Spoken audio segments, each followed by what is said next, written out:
Lauren wants me to tell you that she's so immature, right? She goes to me the other day, close your eyes. So I closed my eyes, thought, this could be good, lovely treat. She goes, now pretend you're holding a salt shaker. So I did, dutiful husband, thought, okay, I'll indulge her.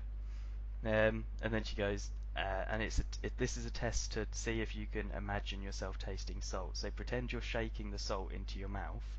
So I did, for a little bit, and then stopped when I realised For a good 15 minutes. No, not quite that long.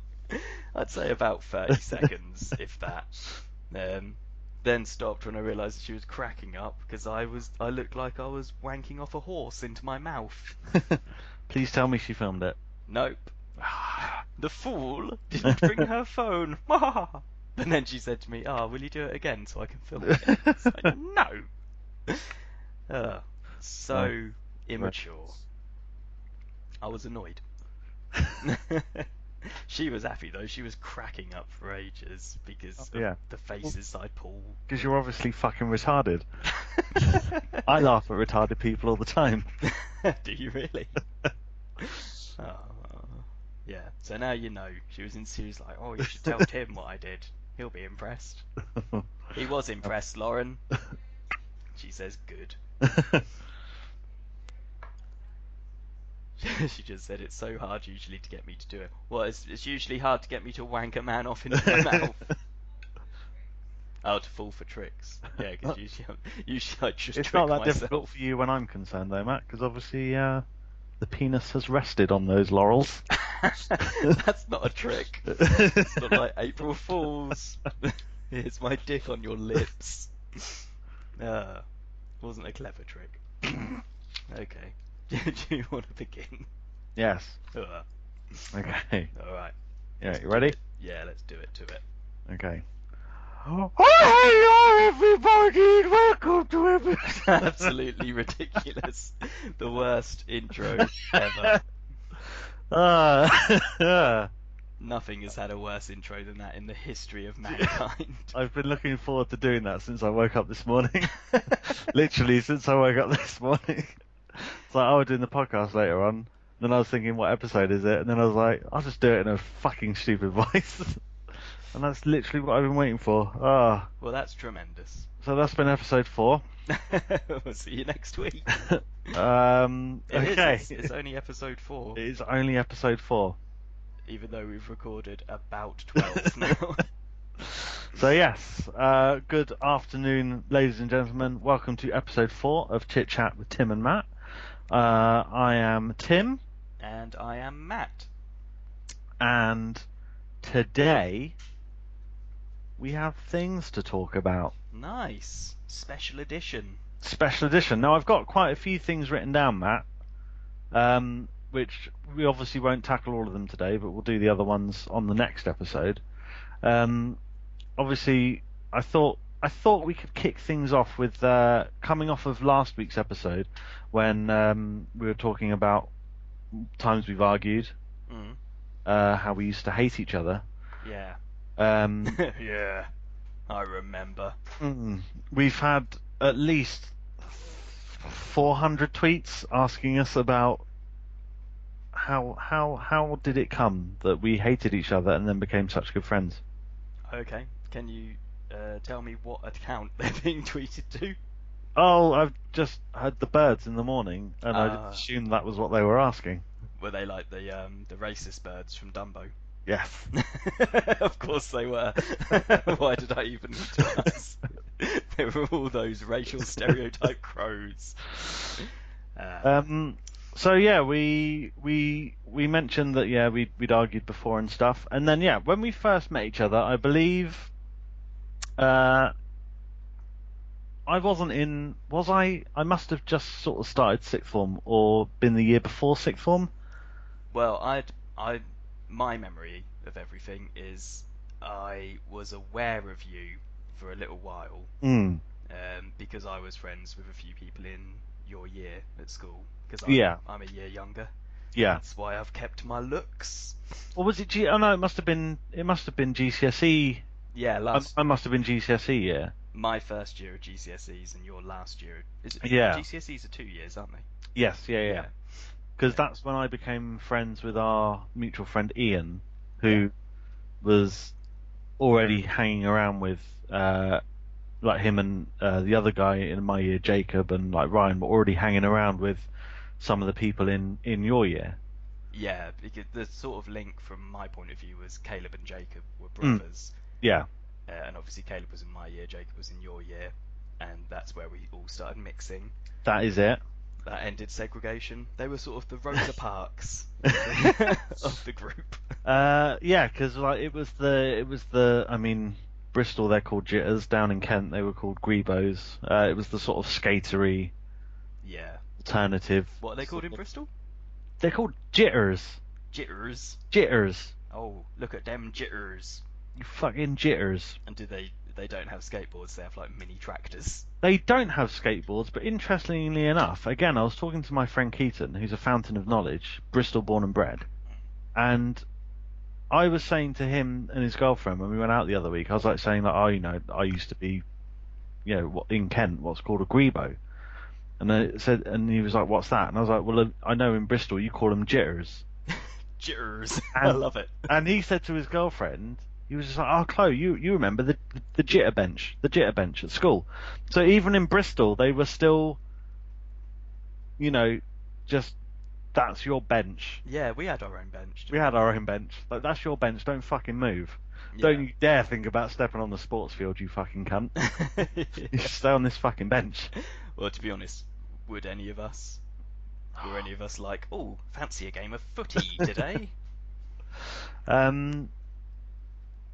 Yeah. So yeah, our groups melded, came together in a glorious thing. And you hated me before I hated you. Hmm. I wouldn't What say was- hate. I just didn't really have any time for you. I nothinged you. No, at first I wasn't very impressed. You know when you've got a little group of friends. I wasn't very impressed. Like, I was the product that was trying to be sold to you. Like, look where you could be in a year's time, guys. You could be this guy, dyed hair, jumping over benches. And I wasn't impressed. No, I wasn't. I wasn't taken with you. It wasn't sort of like a, oh, I must have that sort of thing. It was more of a, yeah, well, no, not in general. I mean, with all of you, it was that case of, it was a little group in our year of friends, and the bloke to girl ratio was quite good. It Not- was a pretty much even split, wasn't it? It was quite Yeah. nice. And then Smelled good. you, you fuckers, it was like, Just came in and poached your women. that's the thing. It was like Jacob and Ian and you. Why were you bringing no like girls to the party? Do you know what I mean? It was I like, just spat beer all over myself.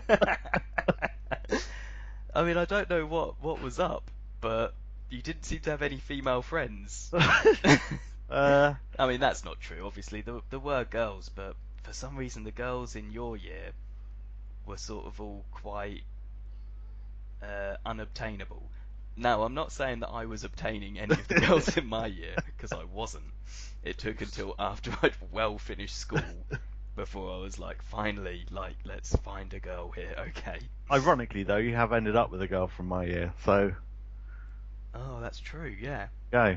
But she wasn't part of your friendship. There were some lovely girls in your year, but they just didn't want anything to do with you guys.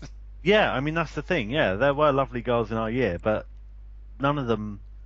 I'm trying to think, and I think I was universally hated by pretty much. Oh no, well there was Katie, but I think that's it. I think every other. Katie. Oh no, Lucy. Lucy was my on-off flame for a while. Oh, nice. But again, not really part of a friendship group. It was more like you're single, I'm single, okay, and then it would be a few weeks of hot holding hands. Hot meeting up before the first lesson.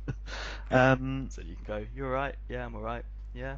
What'd you have for breakfast? Just Weetabix. Okay. Yeah. See you later then. See you at break time. So yeah, we brought no girls to the table. No.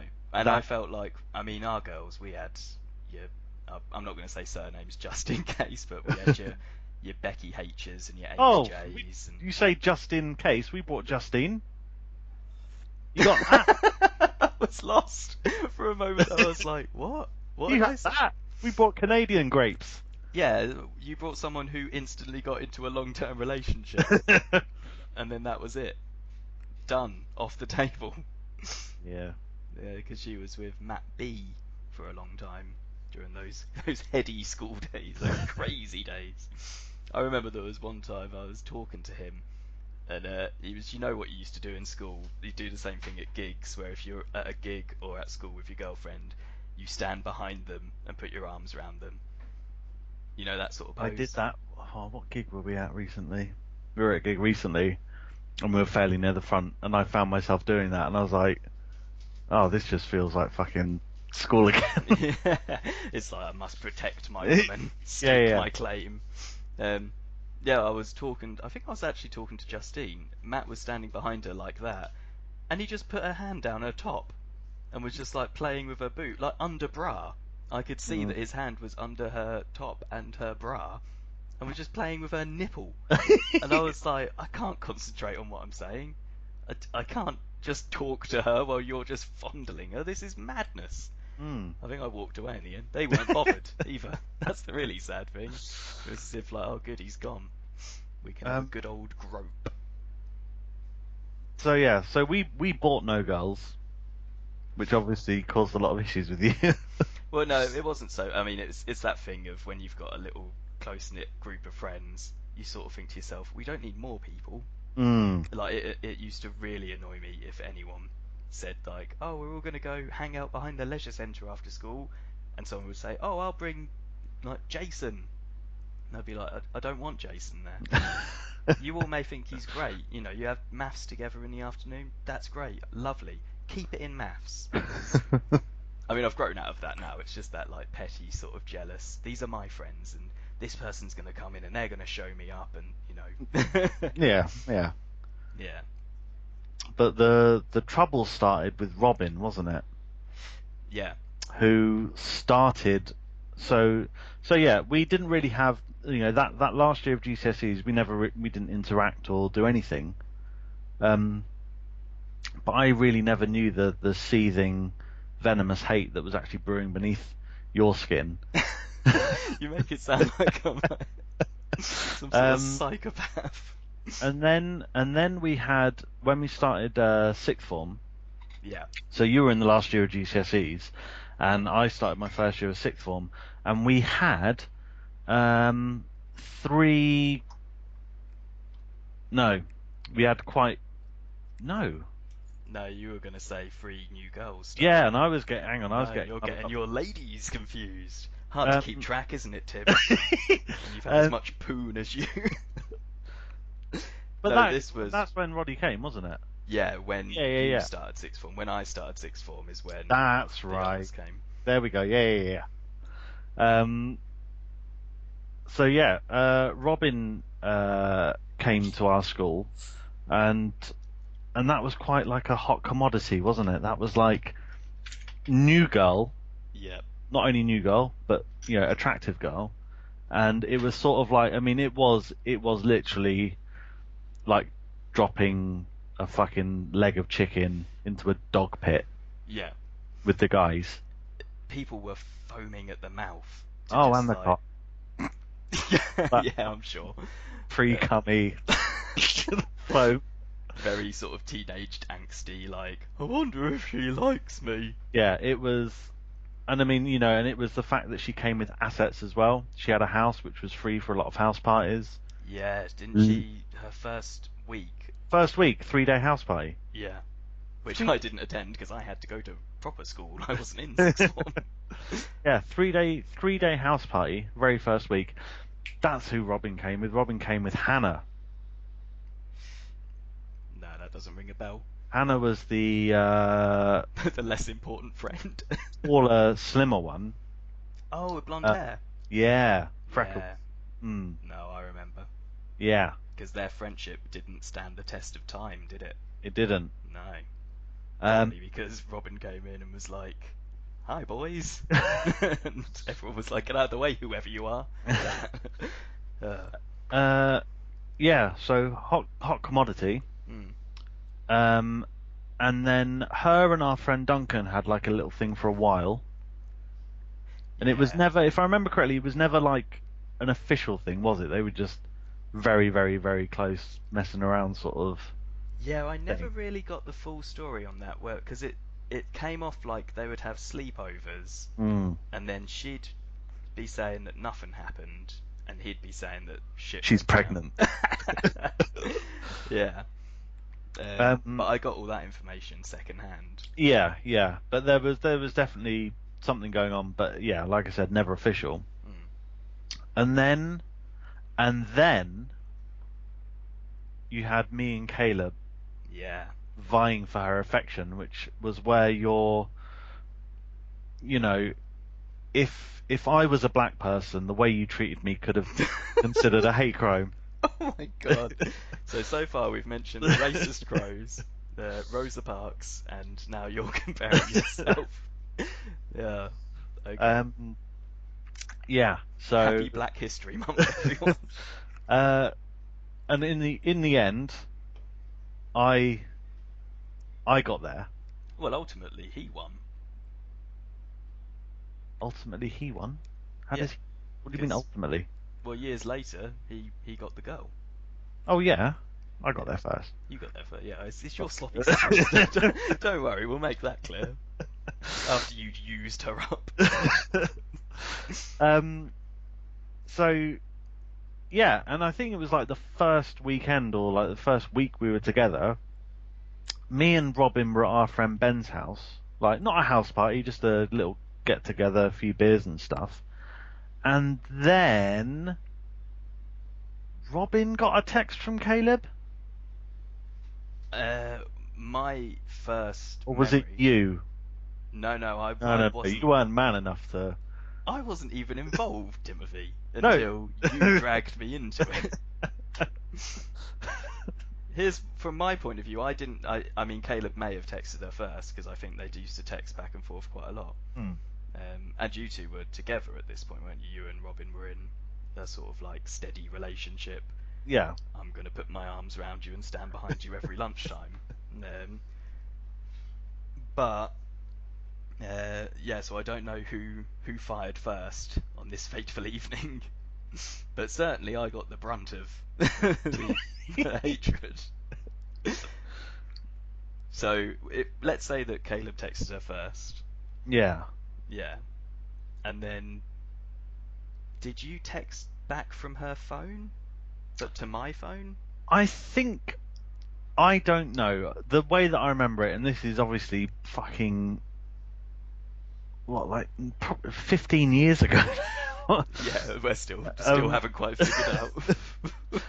I think it was something like Caleb texted her and said something like he didn't like me very much, Yeah, that would make or sense. him and you didn't like me very much, something like that. And I remember being so incensed because I'd never had anything to do with you at all, and I'd always got on with Caleb fairly well. And I think, yeah, I went off the deep end a bit. Yeah. Well, maybe. I mean, to be fair, it is one of those things where, from your point of view, you had no inclination of who the fuck I really was. We'd met very briefly at Jodie Major's birthday party in Magnum's. Do you remember that party?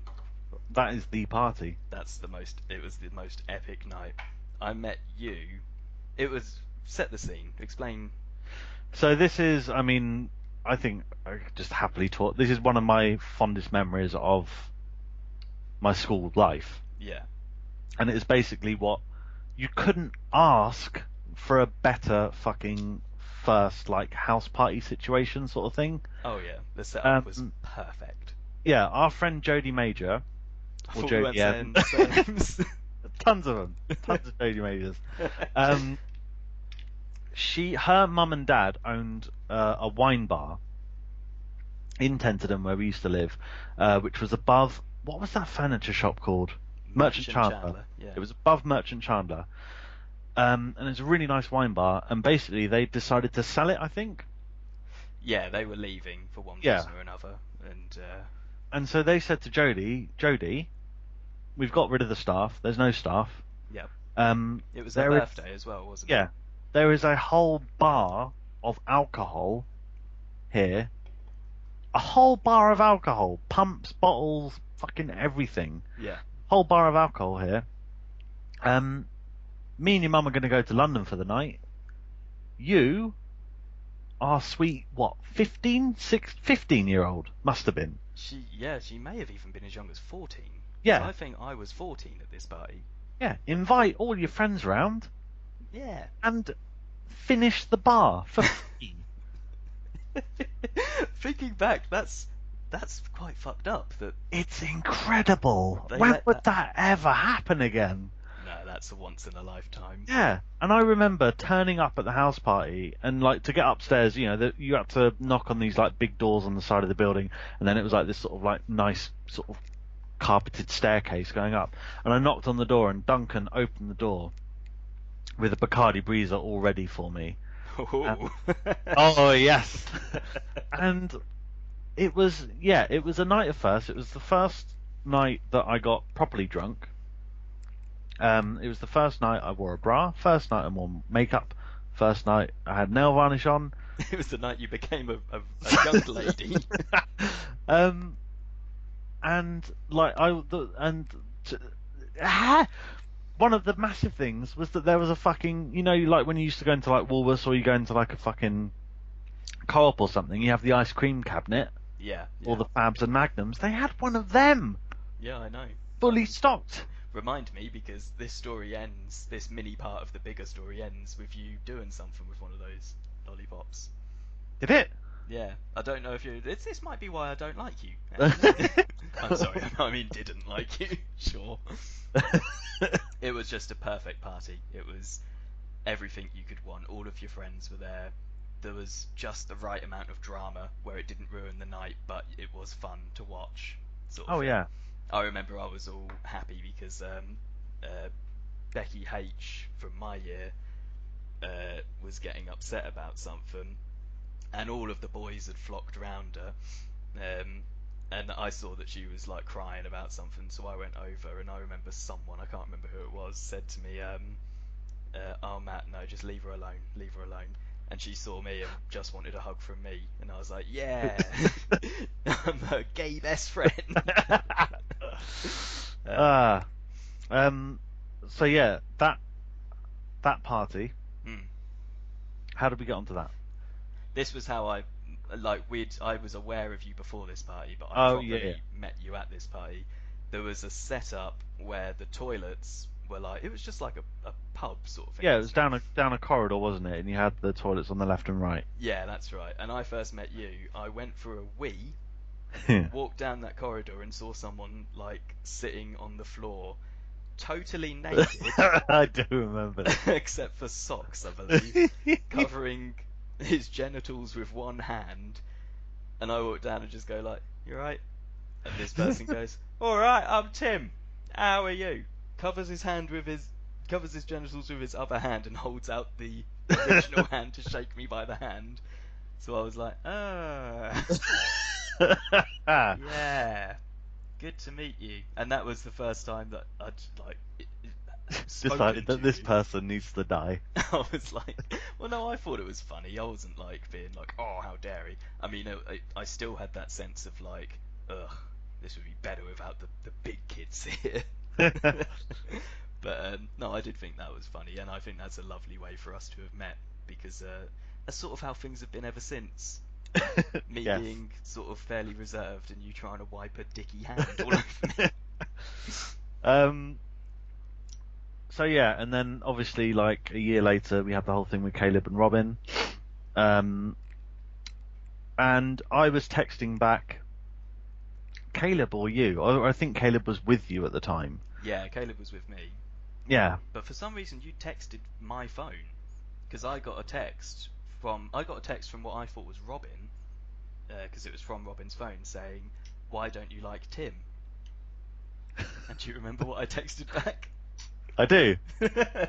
Wasn't it because he's a cunt? That's it. That's the one. Yeah. I told it how it was. I call him as I see him. Yeah, and that sent me off the deep end, and I think Yeah, you it didn't was, like that. yeah, it was then a sort of back and forth of just who can call the other person a cunt Yeah. more times in one text message. We moved on to calling each other gay at one point. Oh, Yeah, oh, the big guns. The funny thing is, I can remember thinking at the time, you know, we keep calling each other gay, but at the end of the day, I'm sat here with Caleb and he's sat there with Robin. he's got a At a girlfriend. party. Me and Caleb are in my loft playing, I think we're playing Tony Hawk's 2 on PlayStation. Whereas he's like with his girlfriend and a load of friends. So I was like, he sort of had the last laugh here. So to put a bit of icing or the cherry on top of this sort of prologue to our journey together, what was it? Can you remember what it was where we actually, because we hated each other for a little while, a few months. Yeah, I mean, before that argument, there wasn't any hate. Even when I called you a cunt, when I sort of, I guess, shot the first, like, insult, it was more to make Caleb laugh. I remember saying to Caleb, "Oh, Robin's just texted me asking why I don't like Tim. Should I just say he's a cunt and see what she says?" Then Caleb lifted his head from between your legs and went, "Yeah, that sounds good." Like, Caleb, spit first, spit. Yeah, so even then, I didn't hate you at that point. I didn't even really think you were a cunt. It was just, I'll do anything to make barely you friends registered. laugh. I'll do anything for Caleb. Yeah. Well, he was like my best buddy at the time. Yeah, More yeah. on that another time. But yeah, so I mean that's why I said the terrible word to you. That's why I went right for the fucking jugular. So what was it where we decided, actually, we're going to be friends? I believe it was. I mean, we Because had I about. think I know. Does it but involve Maz? No. Okay. Well, my memory. No, it does of not. Neither does mine. Okay. Let's find out what else it doesn't involve. Does it involve goats? No. We're going to be here for a while. No, my memory of it is it was during those sort of, we did like 4 or 5 years where it's just house parties every weekend. It was so Yeah. awesome.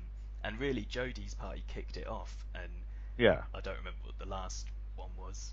I suppose they still happen now. I just don't go to them. I don't get invited anymore. They never left the wine bar. They're all still there. Oh. No, we were at another house party, Maz's house party, and we were both quite drunk, is my memory. And it was you who... Wasn't this where I was pulling the blanket off you? That was later on this same night. Okay. As far as I remember. Unless... No, because I think I've only ever been to Maz's house once. Yeah, same. That was where we made up, and I got my fingers stinky. And then I said, "Get your fingers out my ass." Take it slow. So we just made up. Well, you There, were really, was it? really drunk, as most of the stories from this era start, and I think I was quite drunk as well. And we were stood in the kitchen, I think, with a load of other people, and it somehow ended up just being the two of us. And you said, "I don't hate you," and I said, "I don't hate you either, Tim. Do you know?" And you were like, "Why? Let's forget about it, yeah? How are you?" And then we just started chatting, Ah. just friendly, amicable. I don't remember that at all. No, how do you remember it? Well, I remember that party because I remember constantly pulling the blankets off you whilst you were fingering. Who? Well, let's just say, to protect the innocent, let's say Mrs. X. Was it Jodie? Oh, for fuck's sake! So minutes after we'd made up, I then was like, "Oh, Matt's getting to second base, is it? Third base." I don't know how bases work. So I'm going to try and fuck it up for him. Once again. We buried this like 1.5 or 2-year-old hatchet of hate. Yeah. So I mean, in that time though, we had that initial argument, and I'll then we start just... as I mean to go on. It's going to annoy the fuck out of him.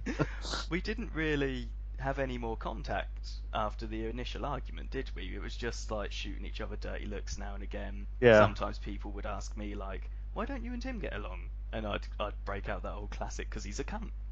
Why do people keep asking me Ba, ba, this? ba, ba, ba, ba. I dance off stage right. Um, I don't know if anyone ever mentioned it to you. No. Well, see, I No, no one cared. People were like, "How can you not like Tim?" And then they'd go like, "Tim, we understand. We know why you don't like Matt." See, I thought that you at least started to warm to me when I brought my X-Men encyclopedia into school, Oh yeah. because I think I'd been having like a friendly sort of argument with our friend Ryan. Mm. Um, An amazing argument. yeah. Or, Oh my god. sorry. I've had that phlegm stick up the back of my throat for the whole thing so far, and it just had to go. Is it gone now? I think so. Okay. It tastes like it has. Oh, keep us updated. Yeah, we'd been having like a big, and it was like very, like we're both huge X-Men fans, and it was so over the top. I remember down, just shouting at each other Yeah. all these X-Men facts or whatever it was. Well, it turned from an argument into, you obviously had a disagreement about some X-Men fact, and Yeah. that turned into who knows the most about the X-Men. Yeah, And it was that's just you'd shout a question at him, he'd answer it, he'd shout a question back at you, you'd answer it. And then the next day, was it, you brought in your Yeah, I X-Men brought in encyclopedia? my Doyle and Kindersley X-Men encyclopedia, and I think I went up to the top floor of the music building that Oh, we used to hang out by, and just sort of like a lunatic preacher, just started shouting down at Ryan whilst holding this book, all these facts. Yeah. No, I remember that. Yeah. It was like that scene, like if you've ever watched one of those old like Hitler speeches, it was a bit like that. It was only... like that, but in colour. Yeah. And more racist. Ah. Yeah, no, I remember that. I remember thinking this is pretty fucking funny. Yeah. But I mean, again, it wasn't like, that wasn't a moment for me where I was like, he's all right. I was like, well, he's a cunt who likes X-Men. That's fine. You have to work a bit harder than that to crawl out of this cunt. Well, my Wedding night. Well, there we go. I was fighting with a lot of gas coming up my windpipe then. It's like you panicked. Like, oh, I need to say the wedding night. Right, so. But that was at Maz's party. That was the moment where that was when we actually. I don't know what my problem is. I'm fine with him. He's obviously fine with me. Well, I'm glad you remember it. Yeah. I'm sort of sad that you don't. Well, that's the thing. That's why I thought it was the X-Men thing. But didn't you have, like, after the X-Men one, like the day after that you had the initial argument, then the encyclopedia day, then the day after, didn't you like start on Dragon Ball Z? Possibly, yeah. I swear that's how it went. It was like, well, we've done X-Men. What now? I know, Ryan. Yeah. So that's our first. That's the first. That's the prologue. That's chapter 1. Yeah. Hang on. Is it the prologue or is it chapter 1? Let's call it the prologue. That's the prologue. It's the first prologue. Prologue number 1. Yeah. Yeah. So that's how we sort of started to like each other. Mm. And yeah, over the next few podcasts, we're going to do a few more. Like I said, I'm going to try and remember the next main thing that I think we can talk about. Obviously, if I get it wrong, because my memory getting old now, your memory, you remember a lot more obtuse stuff than I do. Yeah. I don't have any new stuff pushing in. You've moved and made new friends. I've just sat here and kept hold of my memories. So if I start off something like next episode, then start talking about, if you've already thought about it and you thought that there is actually one thing before or something before, stop me, and then we'll just do that. Okay, yeah. because we'll try and keep it as chronological as we can remember. Oh, I forgot to say what happened with the ice cream. Oh yes, what Yeah, happened with the ice cream? just as a little, you know how Terry Pratchett does those little stars, and then you can read a little bit of bonus information at the bottom of a The Discworld novel. asterisks. Yeah, yeah, Yeah, yeah, yeah, yeah. yeah, yeah, little stars. Yeah. Um, the ice cream, you gave me a fat lip with one. The next morning after the party, we were all sat against that wall where we'd all slept in like sleeping bags in this one corner of the room, like sort of hamster babies. Yeah. And then you crawled over to the. First of all, you put Aerials by Yes, I was going to System say of a System Down of a on. Down. That song, and it was on loop It was on loop, on because repeat for hours. because I'd heard Toxicity the album before, but we just had it playing like constantly all through the night.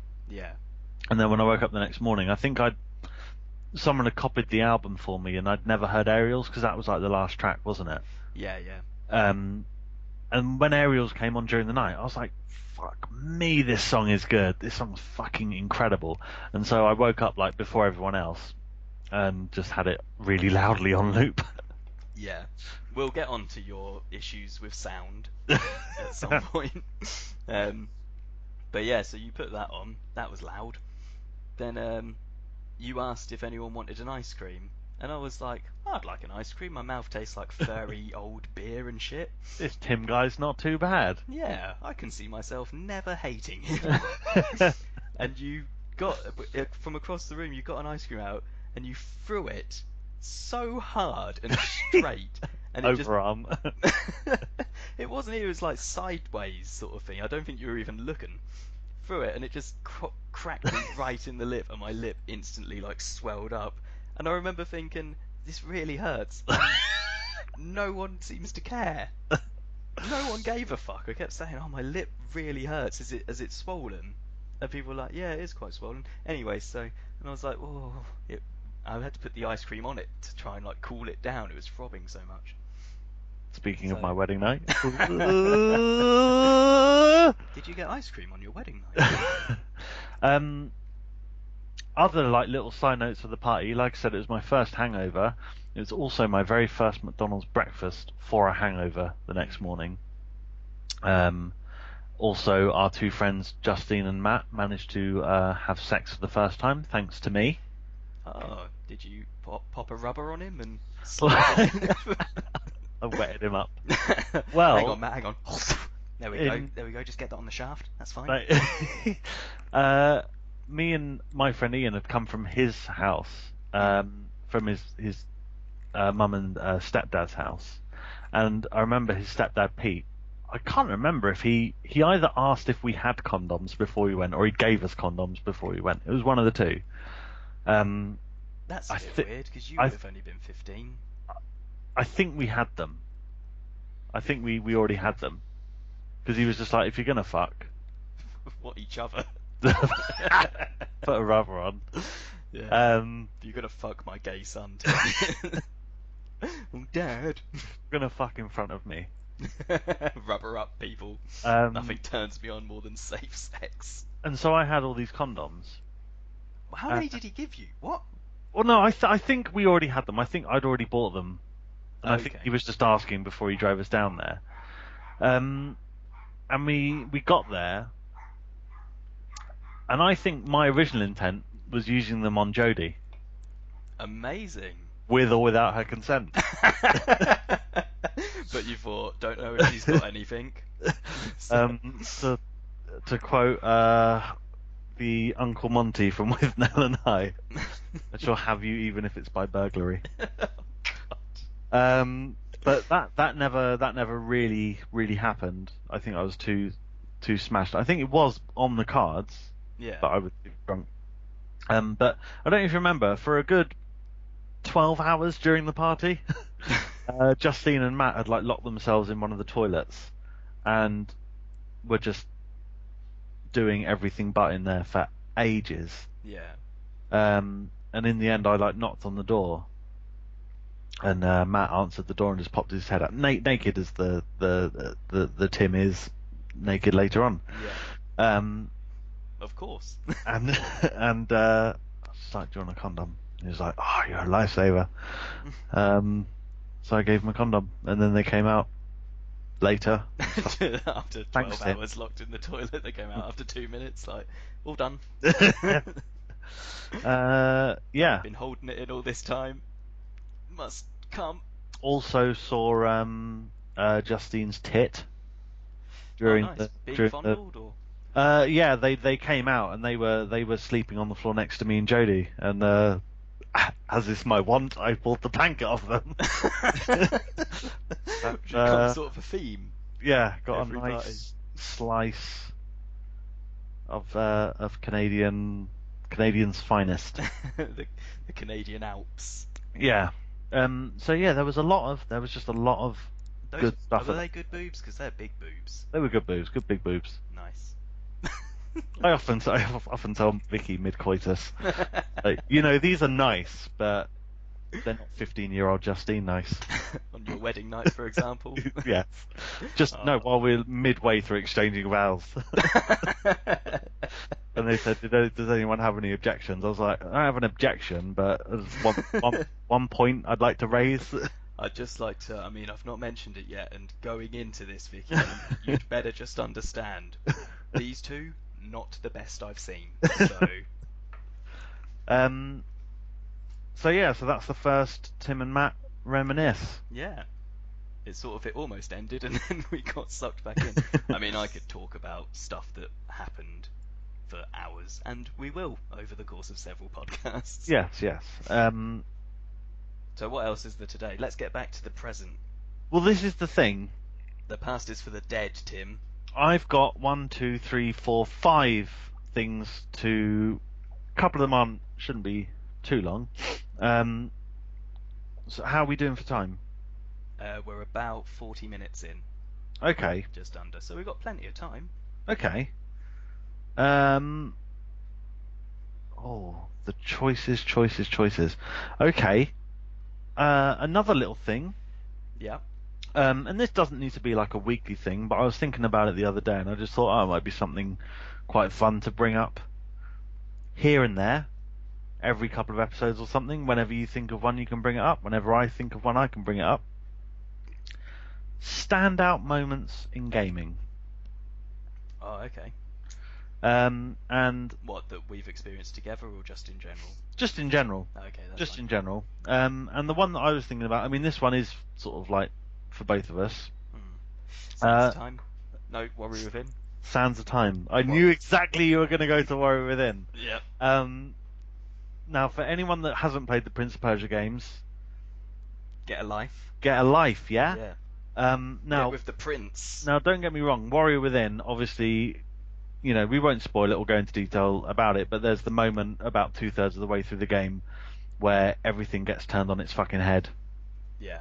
And it's amazing, and it is an awesome twist, and that is a standout moment in gaming. But the thing I was just thinking of was the very first time in the first 3D Prince of Persia. Oh no, not the first 3D one, but the first one that actually worked. Sands of Time. Yeah. First time you just wall run and like jump off a wall mid run onto like a pillar or something. Yeah. Is incredible, because I remember. As a kid, I'd played the very early 2D Prince of Persia games when I was younger. I'd never gotten very far because they were obviously incredibly difficult and didn't really control very well. No, he was very clunky. Very clunky and slippy, and just not very good. And I remember, like, when Sands of Time got released, there was a fair bit of hype around it, and it was getting amazing reviews, like all this stuff, and I completely just ignored it for the first like few months or so, because I was just thinking, like, it's Prince of Persia. It's an old person's game. Who the fuck wants to play Prince of Persia? That's not. I like Mario. Yeah, it's like, that's not cool. Yeah. And then I can't. It must have just been because of the great reviews it just kept getting. And I eventually went out and bought Sands of Time, and still to this day, it's still it's a classic, amazing game. But the very first time, because I can't think of anything that did wall running at all, no, then or before. Um, I really, if there was, then it was probably so obscure I can't think about it. Um, and and the first time you're doing wall running, and you're like, you just run towards, diagonally towards a wall, and you press and hold like R1, I think it was, to just run over like a gap of spikes or something, Yeah. and you're just like, well, that's just silky smooth. That's amazing. That works so well. I know it was a real moment where because some games obviously, particularly for like the sort of NES and SNES era, the difficulty was all about having such rigid controls and very Yeah. sort of like the timing being a millisecond off meant nope, in the ground you go. Um, and then that sort of carried on in the sort of N64 and PlayStation era, where you'd still get these like dodgy controls or graphics fucking up, so you'd be looking from inside a wall or stuff like that. This Oh was a yeah, real well yeah, sort of this because like you were saying, like that's one of the things I was thinking about. Like N64 and PS1, it was still very early 3D days. mm, And apart from Mario 64, not and Zelda, not a lot of stuff, not a yeah, lot of stuff was getting the 3D movement sort of right. yeah, particularly like for intricate stuff. Yeah, I mean you had stuff like Metal Gear Solid, but even then that was still very. It was 3D, but it was still very rigid. You moved with the directional buttons. Like it was still a very rigid sort of game. Yeah, and also it's all very ground based. I Yeah, mean, even in Ocarina of Time, the jumping would sometimes be a bit frustrating as you tried to line up a jump perfectly. yeah. Um, Oh, you well, know, I think the big culprit for that is the PS1 Tomb Raider games. yeah. Just fucking atrocious 3D movement. Mm. But I mean, at the time it was amazing, I'm sure. But Oh yeah, uh, looking back, it's like, wow, it must have taken like any game you played, you can add 3 hours of just lining stuff up onto the total clock. But yeah, yeah. Prince of Persia, it took that away and made it smooth. You felt like a free runner. Oh, it's absolutely incredible. Like so incredible, and I just remember being like, this feels so different. And it's gone on. It's obviously influenced so many games. Like Assassin's Creed. It's obviously from the same studio. And I still hold to this day, even though it's never been sort of confirmed or denied, I still hold that Assassin's Creed 1 was originally meant to be a Prince of Persia game. Like the Ah, that's just an just interesting theory. just the as soon as I played the opening of it, because it was came out of I think it's still Ubisoft Montreal, who did Prince of Persia 1, 2, and Two Thrones. Yeah, the Um, weakest entry in the yeah, series. and you play the opening bit of Assassin's Creed, and I still hold to this day that Assassin's Creed started off as a Prince of Persia game, and then they were just like, should we try a new IP, see if that sells? Because I think the sales of Prince of Persia were slowly going down and down. Yeah, well, it would have come after Two Thrones, which Yeah. was it sort of was a lighter version of Warrior Within. It felt Mm. like Warrior Within was so epic and big and cool, and then Two Thrones came out, and it just felt like you know more of the less amazing bits. Yeah. Yeah, Um, but no, I agree. Yeah, that's an amazing moment in gaming where you yeah. suddenly realize like I am this character. I can do anything. Sort of. Yeah. And then, like, by the time you get to the end of the game, because you're working your way up that huge sort of tower, aren't you? Is this the lift bit? No, no, no. I think it's after the lift bit. You're inside like this massive sort of like cylinder sort of like tower, and you've got to basically, I think you've got to pretty much do one whole combo of running and stuff to get to the top. Yeah. But you know what I mean. Like by the end of the game, you're just stringing together all these combos to solve puzzles and flip switches and push on panels and stuff. It is a tremendous learning curve in it where it just ever so slowly gives you more and more to Yeah, do at just the right pace where at no point do you feel like, oh, I'm too much of an amateur to understand these controls. But also at no point do you feel like, this is too easy when you get better at it. yeah. which a lot of games suffer from. I think I'd say that's my biggest complaint with the Fallout games that have come out so far. Fallout 3 and Fallout New Vegas is it gets to a point where it does get very easy Oh yeah. because you have enough perks and stats and your level's so high and you've got such good equipment that it's like nothing is a threat anymore. Yeah. As soon as you get that, what's that perk where you can keep doing VATs? Well, I was going to say, yeah, you get the perk where if you kill an enemy whilst you're in VATS, then your VATS points completely replenish Yeah, themselves. that's right. So Your you can action just points. you can just string together attack after attack after attack, and Yeah, and at that point you're so buff, you're pretty much guaranteed you're gonna kill things in like 2 or 3 hits at the most, sort of. yeah. Yeah. But that's what I'd hope for Fallout 4. My biggest hope is that they just up the not the main difficulty. Don't make the enemies like super tough or anything, but just make it so that you can't get to that point where you're just like, I'm just blazing through everything. Nothing is worrying me at this point. Yeah. Yeah. Anyways, back to Prince of Persia. So yeah, I mean that was it really. Just to, I just thought it's quite a nice, fun, just a little short thing. And I think there are so many games that we can talk about, going back to like Mega Drive, SNES, NES era stuff, all the way up until now. I just thought it'd be quite a fun little thing every week or so, just to sort of go, oh, you know what was really fucking good? Yeah. You know what really got my gears oiled? So you're saying Prince of Persia. Should I say one as well, or should we just wait till next week? You can say one as well if you want, if you got one ready to go. Alright. My moment in gaming where I thought to myself, oh my god, what the fuck is happening, was probably Sonic 2, when you go and fight the final boss. Mm. And I think the order is you fight Robotnik first in his... Possibly, I might be getting this completely wrong. Anyway, the point You're is... getting it. It's Metal Sonic. Metal Sonic first, that's then, right, yeah. Then Robotnik in his egg suit. Yeah, in his mech. Yeah. When that mech comes out, I think that was probably the biggest thing I'd ever seen in a game at that point. I mean, obviously nowadays you've got things like, Shadows of the Colossus, where you're climbing these absolute behemoths.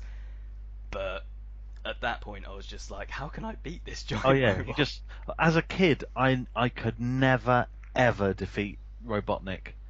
I remember the first time getting to the final zone, and you go into the room and Metal Sonic just slowly comes down on the right side of the room. And I mean, for me, just that moment alone, I was just like, oh fuck, the final boss is a Metal fucking Sonic. Yeah, and I wonder what his name is.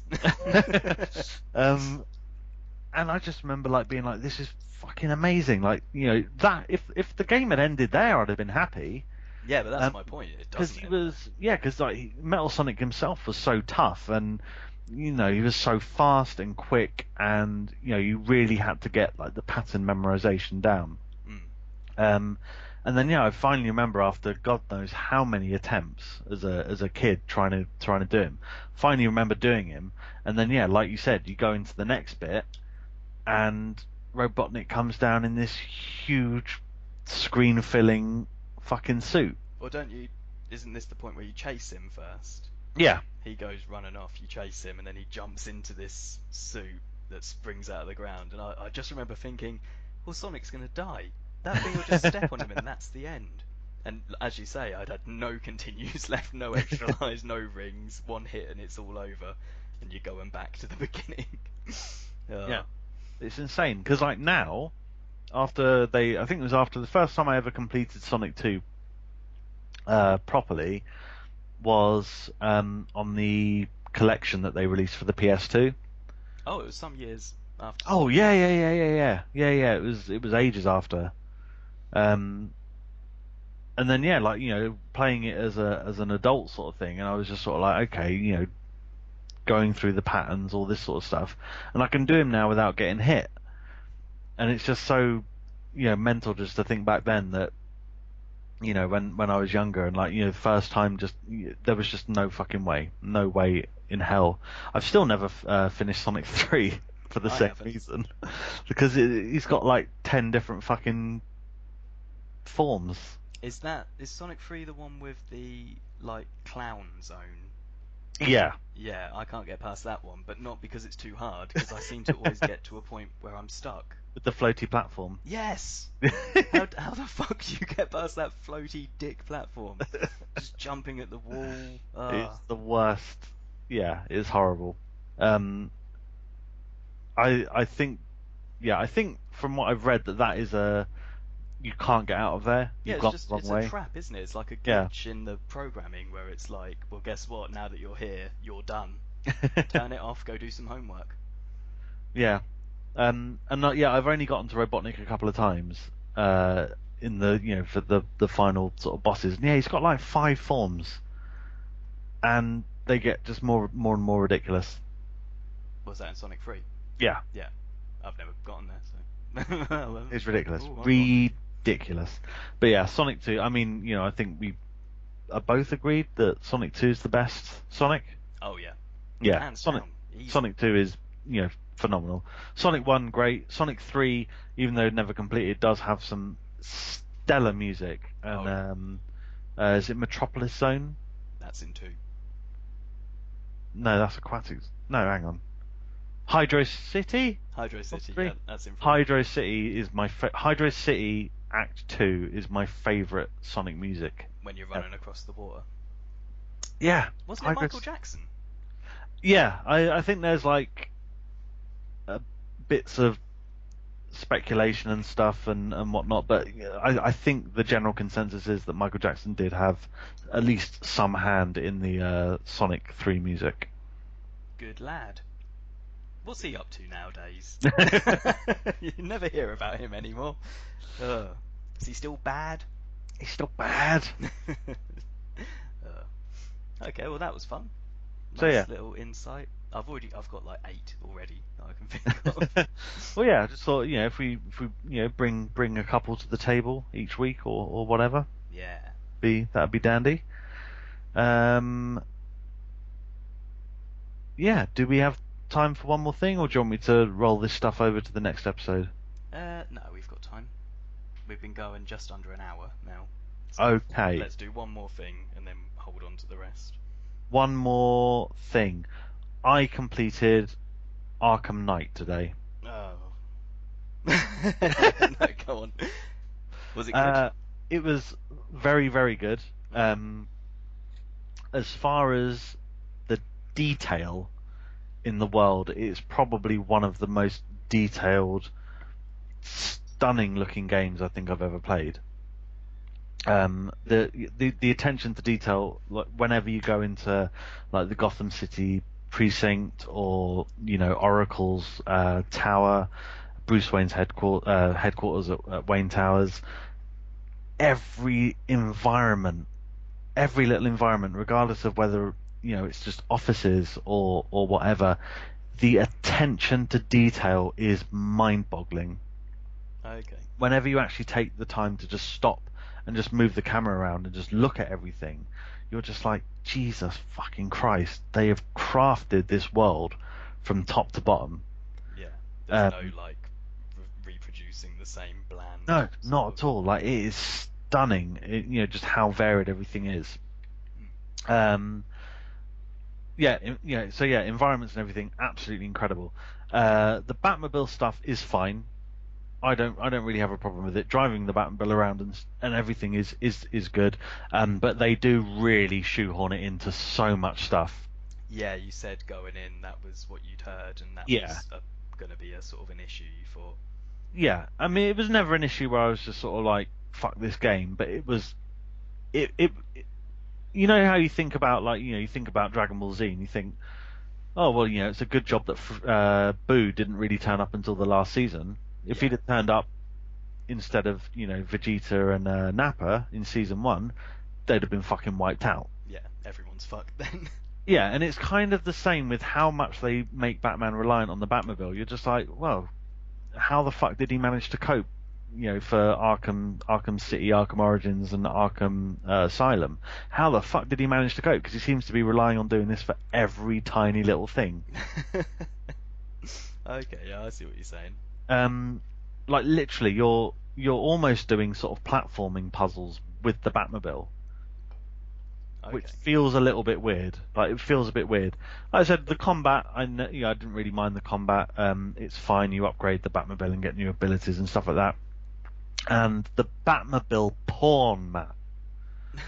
The Batmobile porn, like Jesus Christ. Whenever you get an upgrade, you drive to a safe house.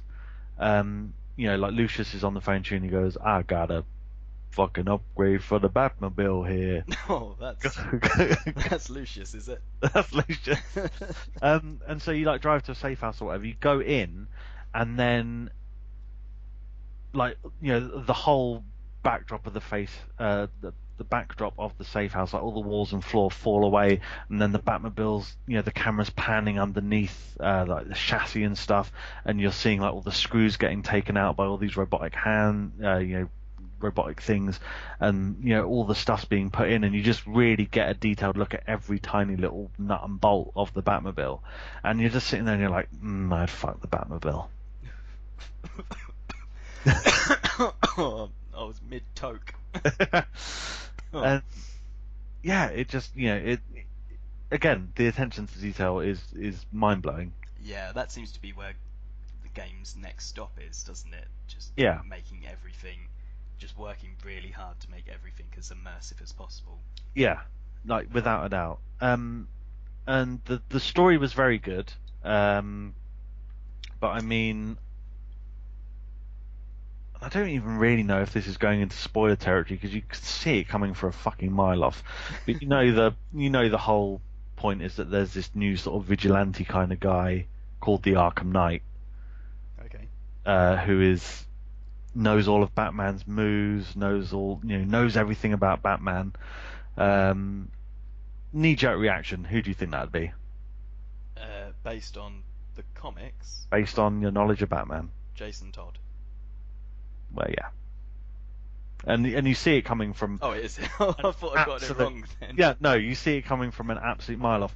But the way that they tell the story is really good. And just again, it's a credit to Rocksteady's ability to present something in new and really, really interesting ways.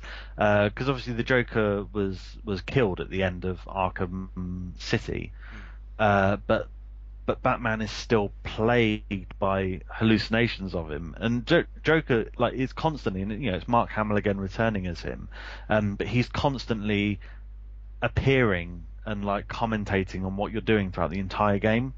Okay. And Batman's slowly sort of losing his grip on shit, and they, in sort of flashbacks, they play out the Joker paralyzing Barbara Gordon, in the full sort of Hawaiian sort of gear from The Killing Joke. Nice. And then they play out the whole torture scenes with Jason Todd in various different bits. What, the crowbar and Crowbar. He ends up branding him. nice. With it, and they do it very, very, very well. Even though it's a story that you've read and been told 1,000 times, they make it their own. Yeah, I mean that's good source material though, because still, whenever I during that sort of, do you remember the era of Hush in the comics? Yeah. Where Jason wasn't quite back yet, but they were just hinting at it all the time. Whenever they showed a flashback of the Joker picking up that crowbar or raising it above his head or whatever, they just put the odd panel in, and it would just take you straight back to, because that moment in the original Death in the Family comic, that was shocking to me as a child. I remember I read that when I was far too young to be reading it. I was like, oh my god, this is mental. Yeah, especially when you consider the time that comic came out. Stuff like that just wasn't really done. Yeah, I mean, the comics code must have raised an eyebrow or two. Oh, surely. Yeah. But yeah, I just remember it's so brutal, and I think it's as well as that is the fact that Jason in the comic, he tries to fight back and whatnot, and the Joker's goons beat him down, So it's like this. It's hopeless. He could if it was just him versus the Joker, he'd probably get out of there. But because the goons are there to like keep him down, so the Joker can do what he's doing, it's like it gives it that real sort of brutal feeling. And every time Mm. they flash back to it, I get this wave of like nostalgia of feeling like that was an awful thing that happened to that Yeah. fictional character. So I Um. imagine you got that with the game. Yeah, and I mean, they just, Arkham Asylum is still my favourite Batman game, purely because I love the Metroidvania. Yeah. I love that. I love Metroidvania, and they did stray away from that with the other ones and made them just more open world sort of sandboxy things. But saying that, this is the best version of that Batman by far and away. Just like I said, the attention to detail. Just there are so many side missions that you unlock, which are never. Most of them lead to Batman. Like arresting or obstructing a classic villain. So as you're flying around the city, you'll get a message from Alfred saying, like, I've just had word that Two-Face's goons have started robbing banks across the city. Yeah. So that then becomes a side mission. So you've got like 3 or 4 banks that you need to get to, and when you get in, you've got a time limit, which is shown at the top by the amount of money in the bank and how much they're stealing. And you've got to take out all of the goons before all the money's gone. So you're on a sort of time limit. And then after you've done that for all the banks, you then have to fight Two-Face. And all the side mission stuff is done with just as much incredible storytelling and stuff as the main story. Yeah. And the one that was just so perfectly done, and I'll explain what it is. It's kind of hard to explain it without sort of like showing it, but you get a call from Alfred. Again, you're going around, just flying around the city. You get a call from Alfred that says like, "Oh, we haven't heard. Lucius hasn't checked in for a while. His last known location was at the very top of Wayne Towers in your office, but there's no way to actually get up there. So you're going to need to go in through the normal way up, up the elevator." Okay. So you drive to Wayne Tower, walk in through the front door, go into the elevator, and the camera's on Batman's face as the elevator door slides shut. Then it fades to black, comes back, elevator door opens, and you're in Bruce Wayne suit and everything. Nice. You then come out the elevator and your secretary's there, and she's like, "Oh, Mr. Wayne, like, I didn't, I thought you'd managed to get out and stuff." And like, Bruce says, like, "Don't worry, this will all be over, before the end of the night." You then go into your office. You can go over to the voice message machine by your phone and check loads of voicemails. You got voicemails from like Vicky Vale saying you should hook up sometime. A voicemail from Lex Luthor saying, like he's fed up of like making all these offers to buy Wayne Corp's Applied Sciences division and stuff. Oh, nice. So they go deep into the canon. They do. And that's just a side thing. You don't even need to do that. Yeah. And then you go over to the desk. Like Lucius isn't in there at all. You go over to the desk and then like click on the computer and it says like retinal scan needed. And then it does the retina scan and it comes up saying like access denied. Ooh. And Shit's then on. and then Lucius comes in through the door and he's like, "Oh, Mr. Wayne, I didn't know you were coming back here. I thought you had your hands tied with the scarecrow or something." And you stand up from the desk and Lucius comes over behind the desk saying like, "Is there anything the matter? Like anything I can help you with?" And all of a sudden you grab Lucius, smash his face into the desk, and then hold his head up to the retina scanner. And it says, "Access granted, welcome Mr. Fox." You throw him to the floor and then start like transferring all this money out of Wayne Company.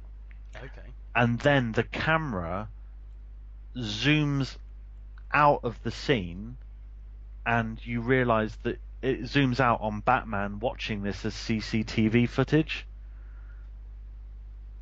So you've been playing as... And as soon as the thing, it zooms out and goes blank, and then Batman steps out of the elevator into this scene a few minutes after it had happened. Okay, so then you And found it turns out that it's Tommy Elliott. It's Hush. Oh, I was thinking it was going to be Clayface. No, but so yeah, you get there with Tommy Elliott holding Lucius Fox hostage in your office. So you've literally got there like 5 minutes after this happened, and you're watching it through the security footage through the newsfeed on your little holographic projector thing.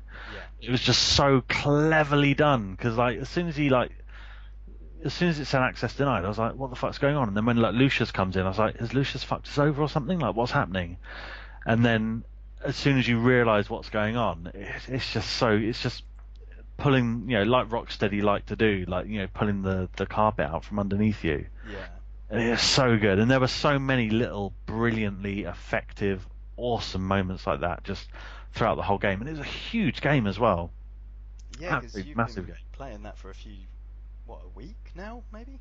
game. Yeah, a week, yeah. How many hours do you reckon you've put in? A lot.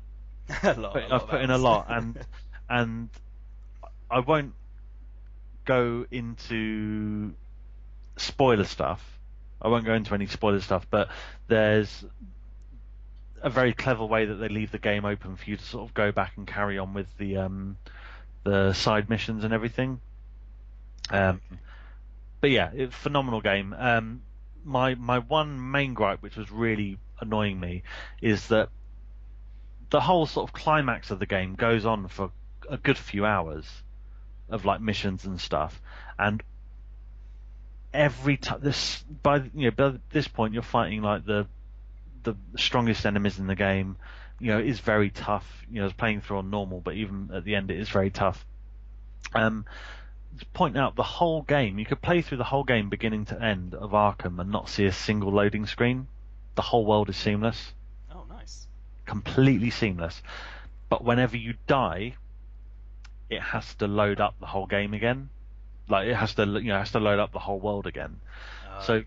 by the end of the game, like I was trying to do these tank missions and like these sort of boss fights and stuff, and I was dying so much, and it would play like a little cutscene for your death, like depending on where you died or who killed you, it would play a little cutscene, and then you'd have like a minute and a half, 2 minutes of like loading screen, Yeah. and that was getting really annoying at that point. It's one of those things where it's worth it during the main game if you don't Oh die, yeah, but if you happen to die, or if you happen to get stuck in a bit where you're dying a lot, it's going to get on your nerves. Like in Castlevania Symphony of the Night, it doesn't just give you the option to continue. If you die, it boots you out to the yeah. title screen of the game. You have to go and load up your save file. It's like, why do that? Just give us a continue button. But at least this has a reason. This is obviously it's loading a big Yeah. chunk of data. But I could see why that would become tedious after a while. But yeah, it was an absolutely phenomenal game, and like you sort of said, like it just goes so deep into the lore, so many characters, and like just so many, just like I said, man, like it's so hard to describe. Like when you go into like all of these environments and you just look around at the tiny little Easter eggs and the details, it's incredible, like absolutely incredible. Hmm. Like the amount of like I can't think of another game that has that amount of detail and effort put in. And it's not, it's not my favorite game of all time, but purely on attention to detail and obvious love for the source material, I can't think of anything that comes close to it. Nice. Oh, that's lovely. I'm glad you enjoyed it because Mm.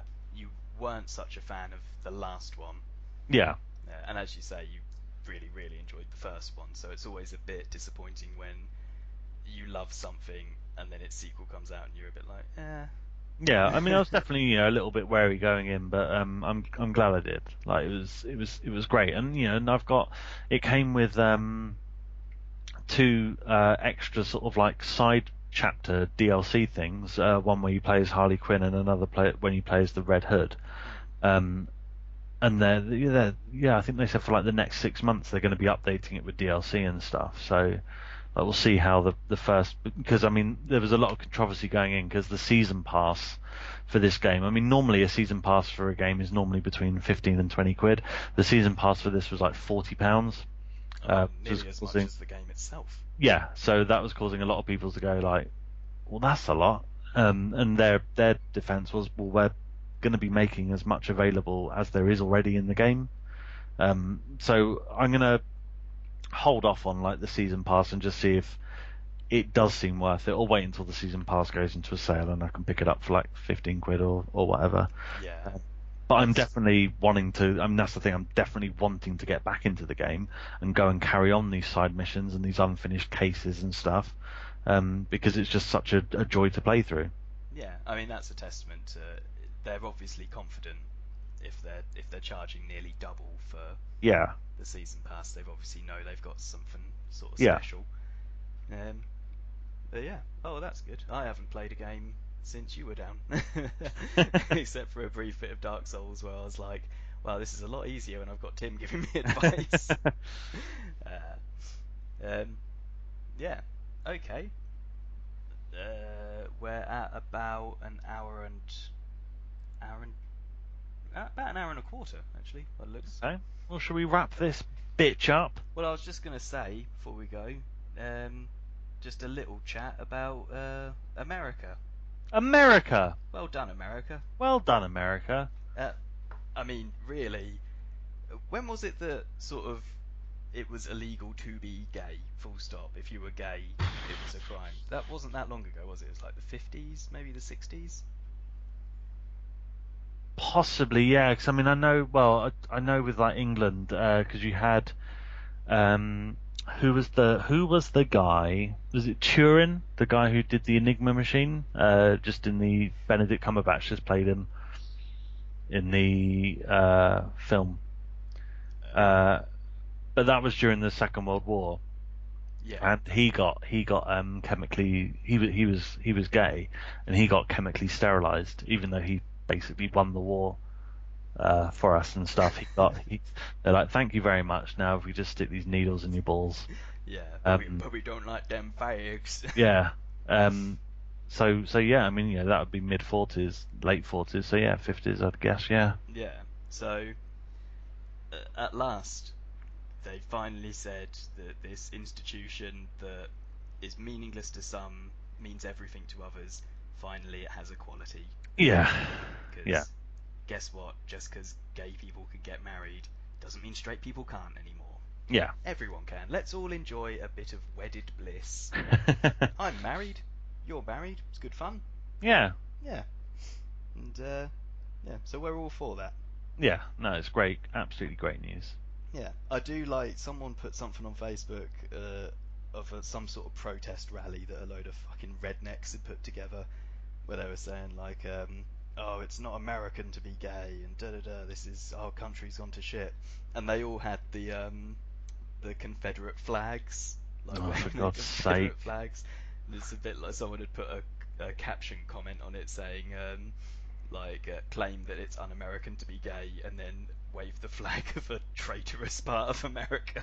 We're like so far away from the Constitution and whatnot. Well, what I loved was, did you see the CNN cock up? No. Obviously, like CNN being the amazing, non-biased, great people that they are. Yeah. Did see, I've just typed it into fucking. I just typed CNN into Google, and the first thing that comes up is what I'm looking for. They were obviously covering the gay pride thing, but the thing that they were focusing on was that during the celebrations, everyone was waving the rainbow flags around and all this stuff. They noticed an ISIS flag. Right. Did you see this? No.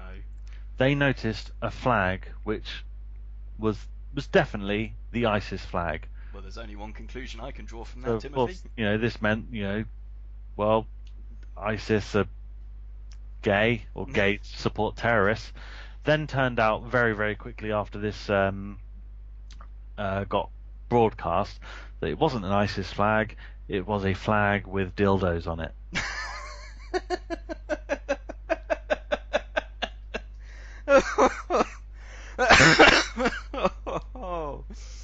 Oh, that's tremendous.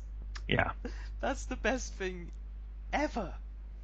it's absolutely beyond ridiculous. So the story runs that CNN has withdrawn a video after staff at the Pride Parade in London mistook a flag showing sex toys for that of the Islamic State.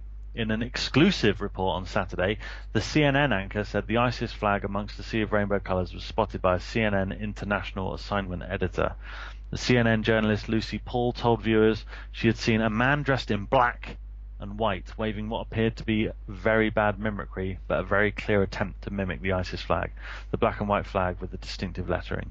She added, I mean, if you look at the flag closely, it's clearly not Arabic. In fact, it looks like it could be gobbledygook, but it's very distinctive. It's the ISIS flag. Well, I can see why they were exclusively reporting that, because She the other conti- news networks were going, oh dear. She continued, I seem to be the only person who has spotted this, and nobody seems to be raising any questions or pointing it out. So I immediately went to an events organiser who said he didn't know anything about it. I also spoke to the police nearby who weren't aware either. They're all confused. They're all going, what's she talking about? Is that true? It can't be true. Well, she can't be talking about the dildo flag, surely. Yeah, and it says her mistake was pointed out by viewers, some of whom she obviously sort of knew she'd fucked up because she retweeted some of these. Jim tweeted to her, the ISIS flag at the Pride Parade looks like gibberish because the text was actually outlines of sex toys. And then another one tweets, the markings on the flag aren't Arabic, it's dildos. Easy mistake. Oh dear. Well, that's, I mean, two things with that. One, it's a testament to how CNN is with their madness. Yeah. It's also a testament to that woman's arrogance. The fact that she's like, I'm the only one who's picked up on this. Didn't stop for a second before like running to the papers. You know, just straight away, well, that's what that definitely is. I'm going to start reporting on it.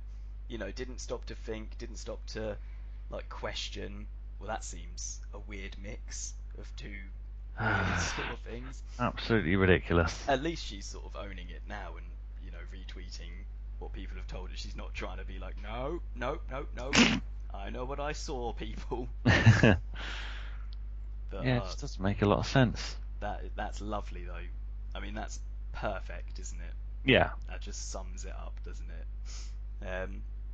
But yeah, no, I'm pleased. I'm glad, because I think, as many people do. I mean, I don't really understand how anyone, like, you hear about politicians who are like staunchly against gay marriage, and you know, other issues come up, and they're like, no, no, no, I'm against that. And you're a bit like, well, you shouldn't be in power then. You know what I mean? Yeah. I mean, do you really think that this will be a problem? Always think, what's the worst that can happen?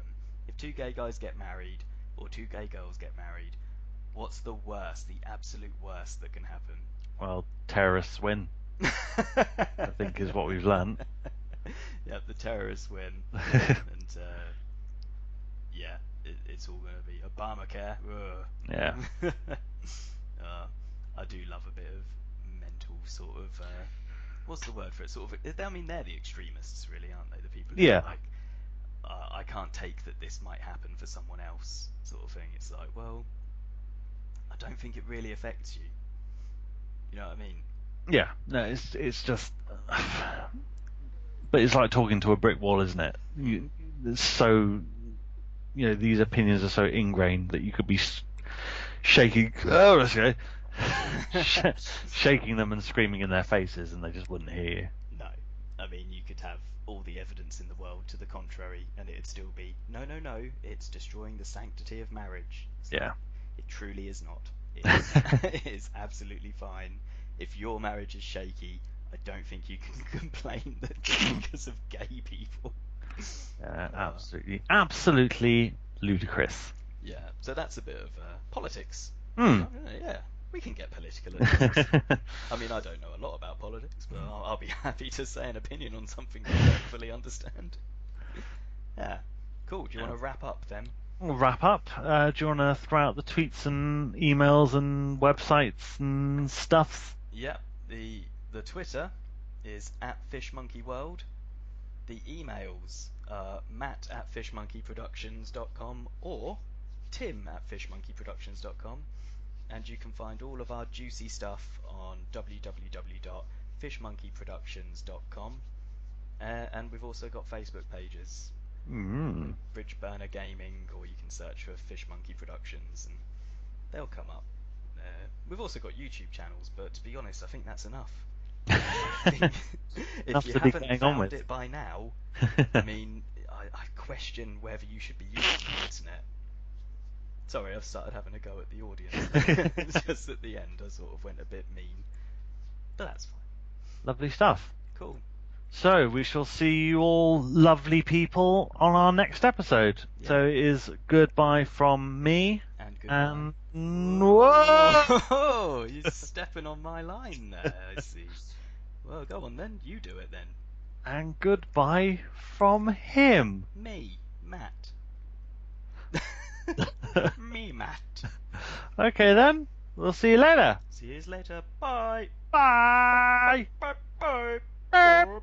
Bye. Bye. Bye. Well, that was lovely.